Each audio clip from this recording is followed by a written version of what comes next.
अमराठीवाद पुन्हा एकदा समोर आला असताना आज मीरा रोड किंवा मग भाईंदर या ठिकाणच्या काही व्यापाऱ्यांनी बंद पुकारला होता आणि हा बंद पुकारल्यानंतर जे उपायुक्त कार्यालय या ठिकाणी त्यांनी निवेदन देखील दिले, कारण की 2 दिवसापूर्वी मनसेचे काही कार्यकर्त्यांनी एका व्यापाऱ्याला मारहाण केल्यानंतर आज जे काही विक्रेते आहेत किंवा मग जे काही व्यापारी ते आज आक्रमक झाले होते, त्यांनी मोर्चा काढला होता। काही व्यापारी माझ्याबरोबर, नेमकं त्यांच्याकडे जाणून घ्या। सर, काय नेमकं कारण होतं आज तुम्ही या ठिकाणी आला होता आणि मोर्चा काढला? कारण हे होता की जो 2 दिवस पूर्व जे व्यापारीकडे मारहाण झाली ते आम्हाला निषेध करताय, क्योंकि आम्ही इथे वर्षापासून राहत आहे।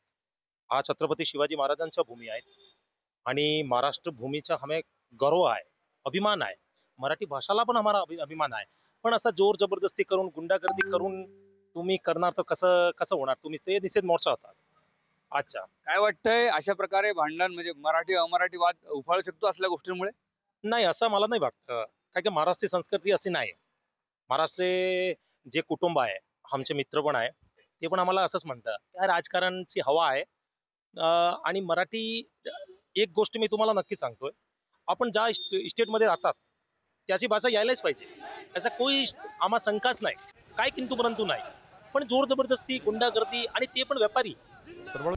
आता isakal.com आहे देशातील नंबर 1 ची मराठी न्यूज वेबसाईट। प्रत्येक अपडेटसाठी isakal.com ला नक्की भेट द्या।